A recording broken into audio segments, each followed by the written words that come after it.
Hello, this is Lori Pine, the Joy CEO, and today I am so pleased to invite you into my kitchen, in case you're watching on YouTube, where I am joined by the one and only Michael Pine, my husband. And so I thought today it would be a great opportunity for you to come behind the scenes to how I met my beloved and the journey that brought us to this point in time. Welcome, my love. It's been a long time waiting and listening and watching you that I would finally be a guest. Well, I thought that I would work out the kinks before I had you on the podcast. So now that you're famous and have so many recordings, this is perfect. Well, here we are. So let me take anybody listening back in time. I was a single mom. I was working a full-time job. And you know, if the saying is true that you're only as good as the 5 people you surround yourself with, marrying you really upped my game. And that is the truth. My life changed when I met Michael Pine. And vice versa. I thank you. So I was this single mom, no financial support from my ex-husband, really doing it all, raising these boys, collapsing into bed at night, sometimes crying myself to sleep, wondering what I was doing, how I was doing, if I was doing it right, if we were ever going to make it out alive. And I really had this chance meeting that was in no way meant to be the door that would open to the love of my life. It was really meant to be part of some financial security that I was just really trying to provide for my boys. So here's how it went. I needed life insurance. And a friend said, I've got this guy down in Jersey. And lo and behold, that was Michael Pine. So in the meanwhile, the work that I had been doing on my personal, kind of self-discovery journey was, who did I want to invite into my life? Who would I want for a partner next? And so I made a list. I had heard this speaker talk about this list that she had made after a divorce. And she was so specific, right down to the fact that she wanted him to speak French. And when she left that conference, she was literally going to get married that weekend. And he spoke French.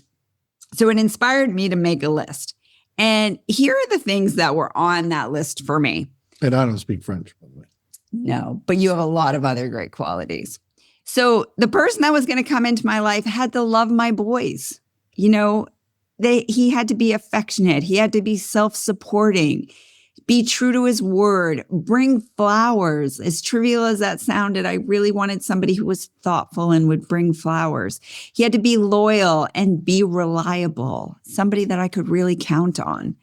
And today, I'm really introducing you to the person who checked every single box and had so many more boxes than I even made the list for. So just a note of, let me put an asterisk to all this. Michael is completely sharing personal stories today and not offering any financial advice. So for anybody listening from a compliance perspective, we are only talking about how we met and the life we've built together. That's the compliance commercial. Yes, thank you. The legal footprint. So here I was, this single mom, and I had this chance meeting thanks to a friend named Jane who said, yeah, you need more life insurance. You need to roll over a 401k. I've got a guy for you. He's down in Jersey. Give him a call. And so, Michael, what happened when one day you get this email in your inbox? I'm sitting minding my own business and I get this email and I thought, oh, just another email, because I'm used to getting emails regularly from people who are being referred to me and want to talk to me. So I think, okay, this is just another opportunity, but this one is very different. This is very different because I get the email and I say, okay, we need to talk on the phone. I need to talk to you because you came from Jane. Now, Jane was an accountant in a company that I worked with, and she put me through the ringer. She wanted to know everything. I had to give her details. I had to give her backup. I had to give her a bibliography. So it wasn't so simple. So when she referred somebody, I thought, uh-oh, here we go. This is going to be another one. But I did not know that this was going to be a life changer. And how far into this life insurance process was it before you knew that there was something a little different about me? Right from the beginning, my assistant tried to get the information that we needed because unfortunately, when you apply for life insurance, you're signing documents. This is before DocuSign. This is before, well, there was a fax machine. There was no scanner. You had to basically give your left arm and then some. You had to answer phone calls. You had to have wet signatures. You had to scan something, fax something, or not scan something. It's hard. It's people want life insurance, but they don't want to go through this process, and it's not easy.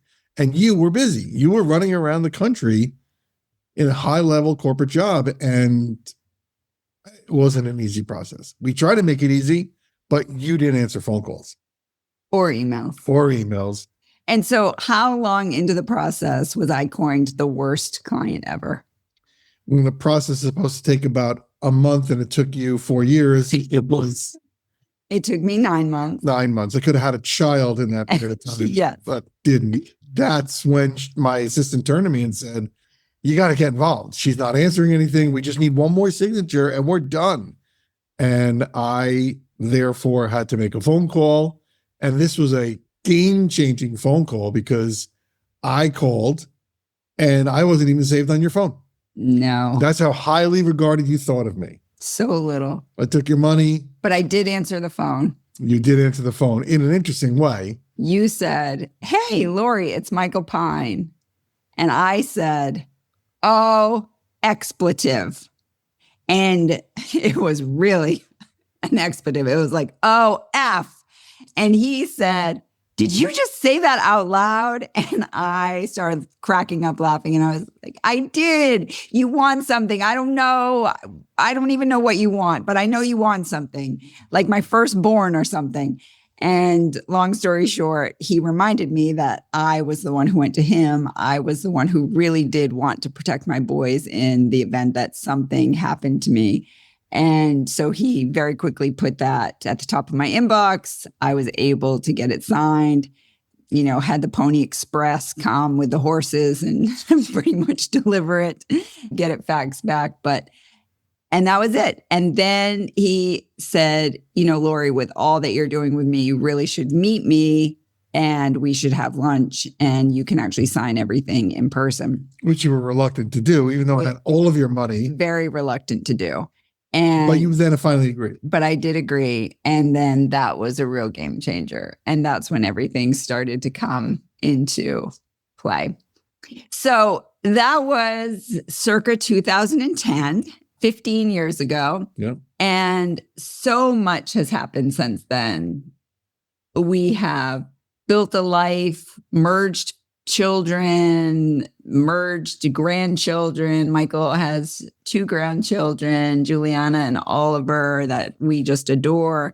And really, we all really have come to just love each other. But it was this real chance meeting.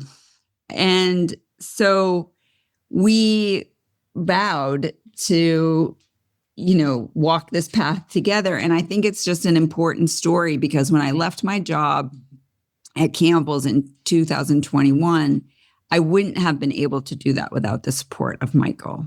He was fully supportive of what I was trying to do and the way I was trying to show up and support my youngest son. And we had no idea what that would be. So I just really want to reemphasize this list and the importance of this list. And by the way, I was going through my own transition. So it was similar. When we met, I was going through a very similar transition as well. And so I was looking for my next phase of my life, not thinking that it was going to come from you. Didn't know where it was going to be coming from, but I was in a spot. And I was also told by a mentor that if I wanted to move on, what I should probably do is to write down everything that I would want from another person. And don't leave anything out. Don't judge it. Just write down that list as if it was a genie in a bottle and you were going to get the list, the wish, or an Amazon order that was just going to come to your door. And do you remember what was on your list? Yeah, there was very specific things on my list. Not speaking French, but yes, I had very specific things that I wanted, very similar. And it was important that I had somebody that could do their own push-ups, somebody that was self-supported, someone that was really loved dogs, someone that loved children, that would love my family. Blending a family is not easy. There's a lot of challenges, even in the best of circumstances. The Brady Bunch made it look easy. It's not always that easy. There's lots of different things on both sides. And that was very, very important. That was an important part of what I wanted. And that's what you had. That's what you provided. So that was important. So that list and the things that I thought were really, really important came true. But then there were so many other gifts that you provided that I didn't even know were possible. Spontaneous. You're a gypsy. My mother used to say that she thought you were in the witness protection program because you lived in so many states. And was that really her name? That really is a funny story about my mother-in-law. Yes.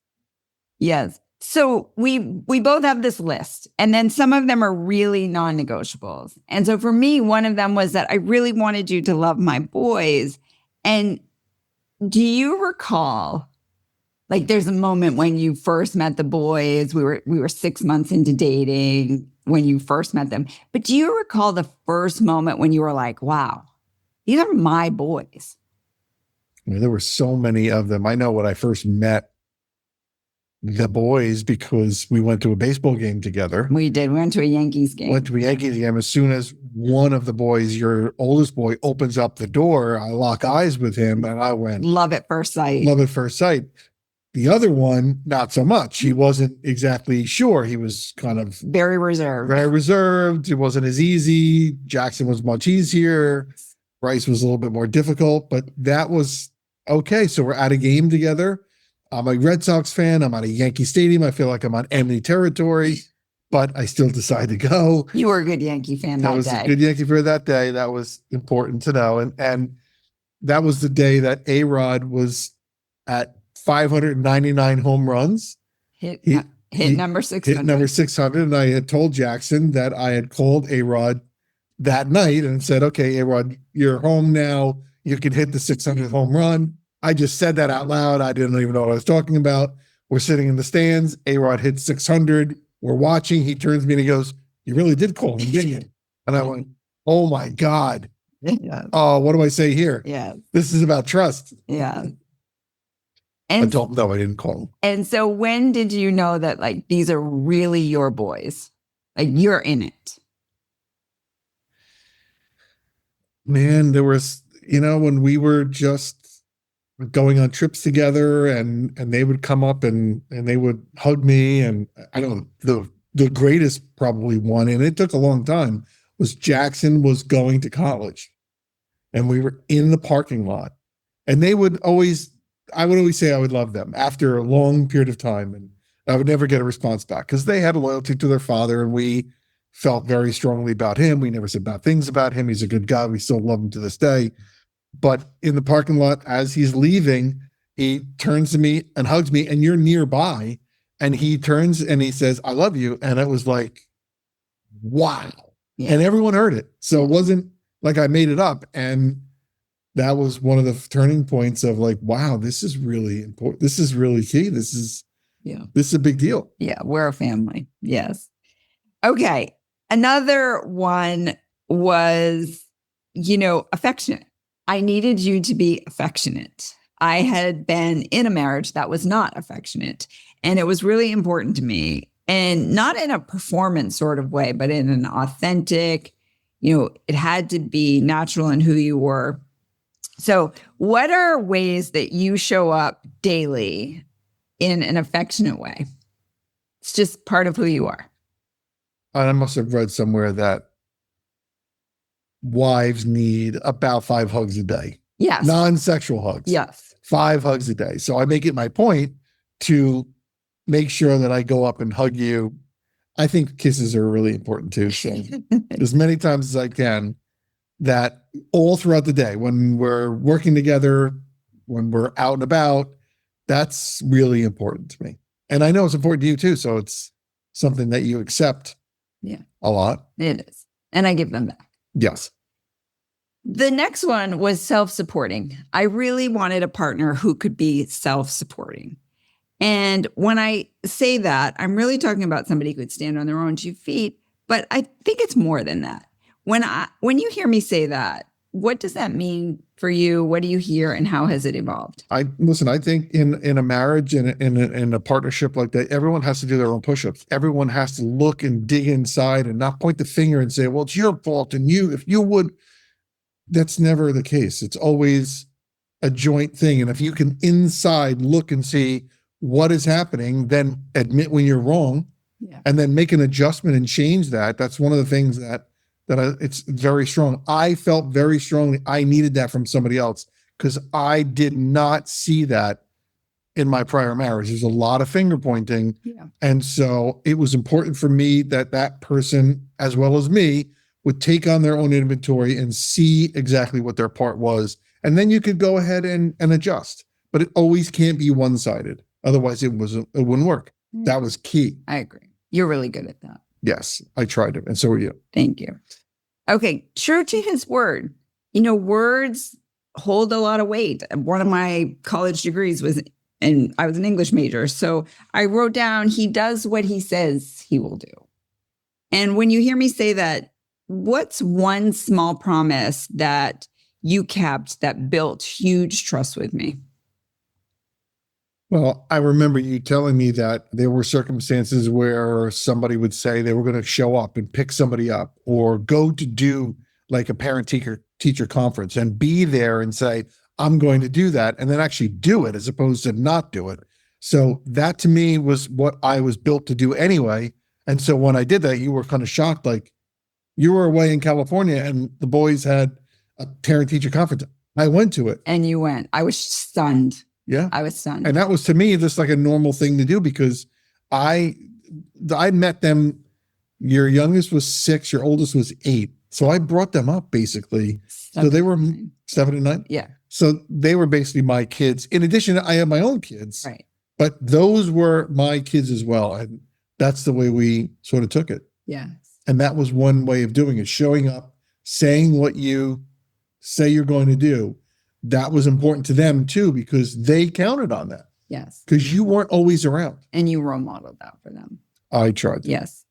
Okay. I know this sounds trivial, but the next one is I really wanted somebody who would bring flowers. It really meant something to me. And I remember being so nervous to tell you that was important. But as soon as I did, there it was. And you did not flinch. And do you remember the first time you brought me flowers?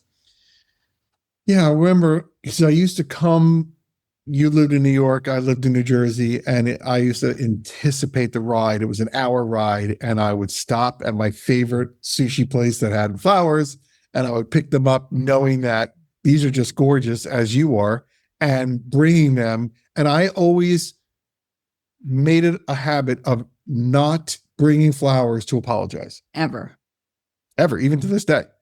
I do it because I love you. I want you to have them. They're fresh. They represent freshness and beauty and all the things that you embody. Yes. Thank you for that.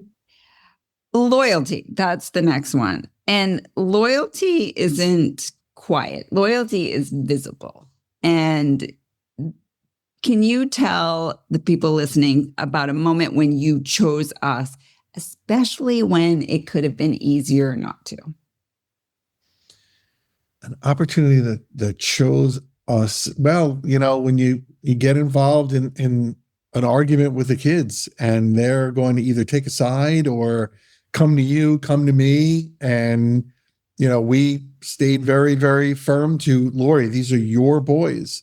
You go ahead. As much as I wanted to discipline them, you stepped in and I stepped back. Always. And the same thing with my kids. And we Always. would always talk about, so that could be a major conflict. Like, I never heard from any one of those boys, even to this day, oh, why are you telling me that you're not my dad? Ever. And I never heard that from them. No. I never disciplined your kids. You never disciplined my kids. And I remember having a conversation with both boys saying, listen, I am not your dad. I don't want to be your dad. You have a dad. I am a different kind of a person. And you should have a close relationship with your dad. I'm not going to replace him. I never talk bad about him. Ever. Never to them, to you. I didn't need to. And I think they respected that. So it wasn't like they had to choose. Right. Very much so. Because that can be so confusing for a kid. Oh my God. And then keeps a distance away from you so that it stops the intimacy. When that breaks down, they know it's safe because it's not a competition. Right. And they don't want to betray their parent. No, and I think that's what we had heard at one point, that when we talked intimately about that, especially to Jackson, he was like, I feel really bad because I'm having to choose. Yeah. And we wanted nothing to do with it. Nothing to do with that. Okay. And the last one is, I wanted somebody who would be reliable. And, reliable isn't glamorous. Reliable is like showing up when nobody else may be showing up. And so tell me about how you think we structure our week so reliability is just built in. We know we're there for each other. And it's not just like some, magical hoped for wish on a. Well, I think the one that really sticks out in my mind is you used to fly around the country. Every week. And this one time you're flying back from California and the weather was really bad. And you were going to be flying into one airport and you let me know that you're going to another airport, but your car is at the third airport. The third airport. Yeah. And it's pretty much either midnight or close to midnight. And you don't know what happens when you land. Right. Is there a taxi? Is there not? So I just jumped into action and made sure that there was a car there. And this was before we were dating. We were pretty new. Yeah. And I thought, this is going to solidify it. Gosh. This is good, man. I could do this. And I got a car to show up, to pick you up, to get you so that you didn't have to worry that you were stranded. Yes. And that someone had your back. Yes. It's true. It's true. And when I got that text that there was a car waiting for me at JFK at 1 a.m, when my car was in White Plains, we were supposed to come into LaGuardia. You cannot imagine the relief that came over me because nobody else on that flight had a car waiting for them and did not know how they were going to get back to White Plains, which was where we were originally supposed to go to. So Michael saved the day and so reliable. You might have solidified our relationship. It was a pretty good move. Yeah. God gave me a good opportunity to show my stripes. Yes, for sure. For sure. So let's talk about what it's really like to be in a second marriage and to blend a family. What surprised you most about blending a family? Oh, the humility. I wanted to be the top dog. And those boys really gave me a run. It taught me in my business, I'm running the show when it comes to advising people what to do. And when it came here, you used to say, like, when I come in the door, like, I'm in charge here, but no, it was, you were very close to them. And I was another part of this. And so I had to bring myself in. And even to this day, that I realize that they're really important to you. And although I'm very close to them and they consider me one of their dads, that was a very humbling, I wasn't ready for that. Yeah. And same with your daughter. Yeah. I mean, she is a daddy's girl. Yep. And her loyalty is 100% to you. But she's come around a long way because it's taken 15 years later. She and I are very close. I adore her. I have tremendous respect for her. She's a wonderful mother, just a wonderful human. But in the beginning, it was kind of like excuse me, that is my dad. And Well, even your youngest son at one point, you were getting engaged. I'm not so sure about this, was his reaction. So, Shows you where it was. So, it's really does take a lot of humility and patience too. We didn't rush into things and get married a year later. We were together. We met in 2010. We didn't get engaged until 2014, and we didn't get married until 2016. So that's 6 years for everybody to kind of. And I didn't meet the kids for 6 months. 6 months. Yeah. And that was interesting too. And for anybody who is either going through a divorce or is thinking about, it's a lot of hard work to do that. This is not, and it's every single day, little things matter.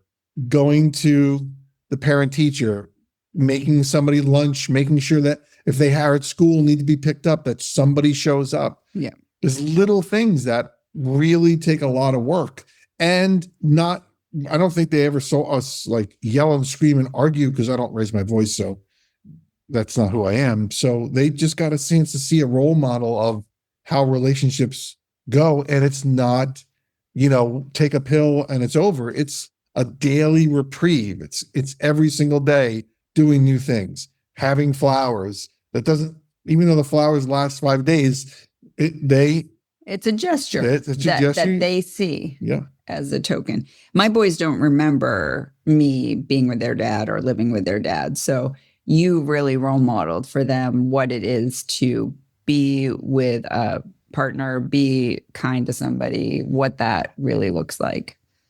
Okay, let's do a quick lightning round, if you will. I've heard this. What's the most financial planner thing you've ever said to me? How much does it cost? Yes. How much did that cost?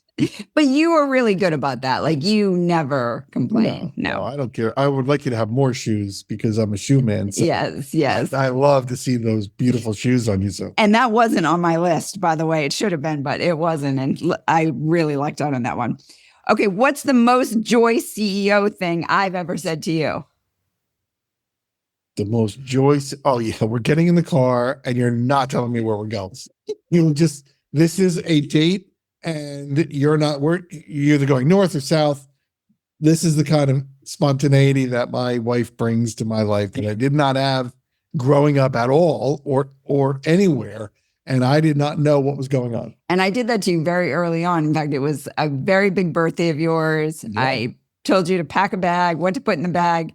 And then we got on the highway and I said, I don't know. Are we going north? Are we going south? And as a planner, not to know what the end game is. So uncomfortable. Okay. Who starts the dance party in the kitchen? Me. 100%. It's always you. Yeah. You're so good at that. I play the music. I start the dance party. Okay. You're a willing participant. Always. Our love language in one word. Our love language? Mine? Ours together in one word. Physical touch. Not sure that's okay. Date night. Are we doing reservations or the couch and pizza? Oh my God, couch and pizza. I pick that every time. Yeah. Yes. I'm the kind of guy that wants to go out. I know, you're fancy. Yeah. Even like on we were getting engaged and we're in Paris and I had this great reservation for the Eiffel Tower. It took months in advance and you decided crepes on the street would be your choice. So can you believe that? That's what I did. We forewent the Eiffel Tower reservations and we got crepes on the street. And it was the time of my life. Okay. The song that is so us that we love and dance in the kitchen to this day. All of Me? By John Legend. By John Legend. Yes. Our wedding song. And the last one, what do I do that makes you feel most loved? I'm a foodie. So time there's food being prepared, that is a major love language. And you make me breakfast a lot of times, even though I don't have enough time for a meeting, and all of a sudden that's really key. Yes. And for me, you bring me flowers and I'm so happy with that. Okay. So that wraps up my interview with my darling husband, Michael Pine. That is a one-word name for him. He is Michael Pine, and everybody I know in our family calls him Michael Pine. So just to wrap this up for you, those of you who have been listening, write your list. It's never too late. It doesn't matter if you're married, happily married, unhappily married, single, wanting to be partnered, whatever it is, wherever you are at in your relationship, write a list. Manifest what it is that you want for your relationship, whether it's your current relationship or your next relationship.